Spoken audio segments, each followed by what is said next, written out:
go to the segment. Now that you mentioned, we're talking to Rod Tuazon, who is an expert in so many fields, and that's why we requested him to be on the air with us, because we have so many listeners asking the questions. And I know you will be getting a lot of the information. You mentioned estate planning, which is also one of the services that you offer.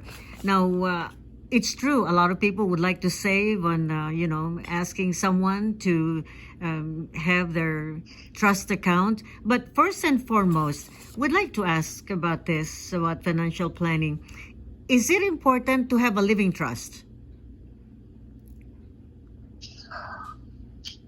Is it important? Depending on who you ask, because a lot of people think that only the rich people need to have a living trust. Yes. That's not true. Mm-hmm. A living trust is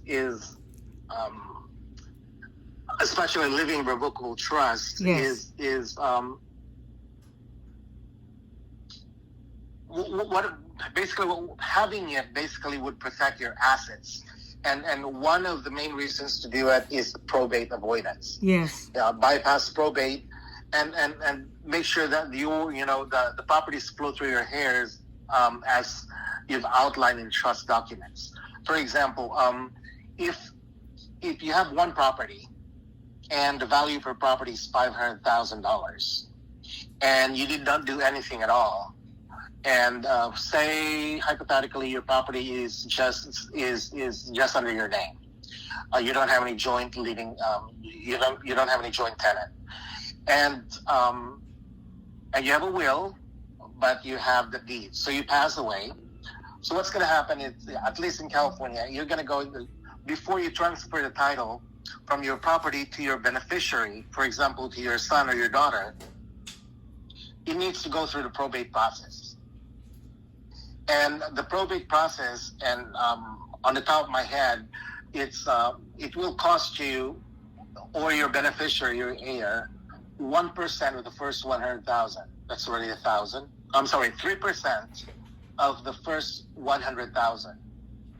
Then 2% the next 100,000, and then 1% of the next 100,000. That alone would cost you 3 to 6,000 for the first 300,000. Mm-hmm. That's only for probate, for the attorneys, and that's and then you pay the executor separately. So, say assuming for 500,000 and you owe 300,000, the probate costs and the fees are based on 500,000. They're not going to deduct whatever you owe. Mm-hmm. So they're still going to probate whatever the fair market value of the property at the time of your death. So you say something hypothetically, you pay $10,000 to the attorney. You also have to pay $10,000 to the executor. Wow, incredible. So that's $20,000 already.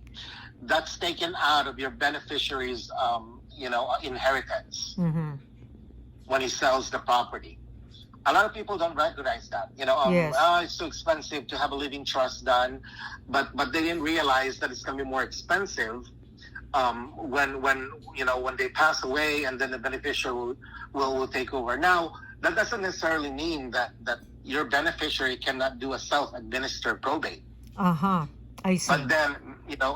But then, of course, what's the quality of life of your beneficiary is going to be hindered for the next 1 to 2 years, because it's going to be very, very difficult and very time-consuming to do a probate on your own. Mm-hmm. What about just putting the name of your heir in the deed of your house? You can. That's one way to do it. It's called. Correct.